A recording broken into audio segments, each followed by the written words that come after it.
राजेश विटेकर यांच्या विधानसभेवरती निवड झाल्यामुळे रिक्त झालेल्या जागेवरती विधान परिषदेचा राष्ट्रवादी काँग्रेस पक्षाचा उमेदवार निवडीसाठी राष्ट्रवादी काँग्रेस पक्षाच्या कोर ग्रुपची बैठक 3 दिवसापूर्वी देवगिरी बंगल्यावरती आम्ही त्या ठिकाणी घेतली होती। या उमेदवारी संदर्भामध्ये पक्षाकडे जवळपास 95 माझ्या प्रमुख सहकाऱ्यांनी उमेदवारी मिळावी अशा पद्धतीची अपेक्षा व्यक्त त्या ठिकाणी केली होती, भावना व्यक्त केल्या होत्या। कोर ग्रुपमध्ये प्रामुख्याने आम्ही राज्याच्या सर्वच विभागाचा विचार केला। पूर्व विदर्भ असेल, मराठवाडा आहे, उत्तर महाराष्ट्र आहे, मुंबई शहर आहे, ठाणे आहे, कोकणी आहे, त्याचबरोबर पश्चिम महाराष्ट्र आहे। या साऱ्याचा आम्ही सारासार त्या ठिकाणी विचार केला आणि हा विचार करत असताना समाजातल्या वेगवेगळ्या घटकांच्या संदर्भामध्ये सुद्धा आम्ही चर्चा केली। पण एक लक्षामध्ये आलं की आपल्याला एकच जागेच्या वरती उमेदवार त्या ठिकाणी घोषित करायचे असल्यामुळे अन्य सहकारी सुद्धा या निवडीसाठी निश्चितपणाने योग्य आहेत, त्यांना संधी देणं सुद्धा अत्यंत आवश्यक निश्चितपणाने आहे। पक्षाला ज्या पद्धतीने महाराष्ट्रातल्या जनतेने अजितदादांच्या नेतृत्वाखाली प्रचंड भरघोस असं यश मिळवून दिलेलं आहे, ते संघटन आम्हाला पुढच्या कालावधीमध्ये वाढवायचं आहे। त्यामुळे पक्षाच्या कोर ग्रुपने एकमताने राष्ट्रवादी काँग्रेस पक्षाचे उमेदवार म्हणून श्री संजय खोडके यांची उमेदवारी त्या ठिकाणी घेतलेली आहे, जाहीर केलेली आहे।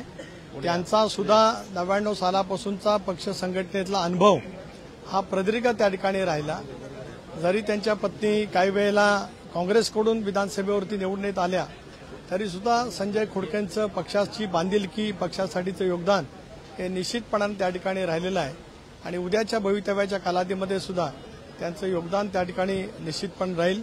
माझे सर्व सहकारी ज्यांनी पक्षाकडे उमेदवारी मिळावी अशा बेच्या भावना व्यक्त केल्या होत्या, त्यांच्याप्रती आमच्या सर्वांच्याच मनामध्ये आदर आहे। त्यांचं पक्ष संघटनेतील कौशल्य, त्यांची त्या परिसरामध्ये निर्माण केलेलं संघटनेसाठी काम याची नोंद आमच्याकडे निश्चित आहे।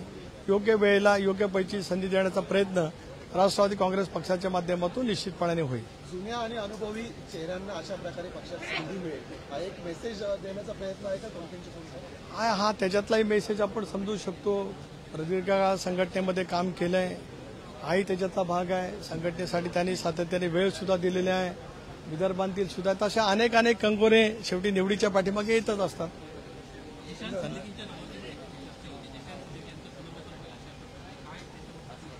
एक असं आहे की पक्षाचा यावेळेचा निर्णय मी घोषित केला, हे करत असतानाच मी अन्य माझ्या सर्व सहकाऱ्यांच्याबद्दल आदरही व्यक्त केला आणि मी हेही सांगितलं की योग्य वेळेला जे काय आज पक्षाच्या प्रवाहामध्ये सहभागी झालेले वरिष्ठ सहकारी आहेत त्यांना निश्चितपणाने संधी दिली जाईल। अजून 2 वेळेला विधान परिषदेच्या निवडणुका येतील, 26 मध्ये येतील, 28 मध्ये येतील, अन्य काही अशा आहेत की ज्या ठिकाणी अनेकांना संधी देता येऊ शकते। धन्यवाद।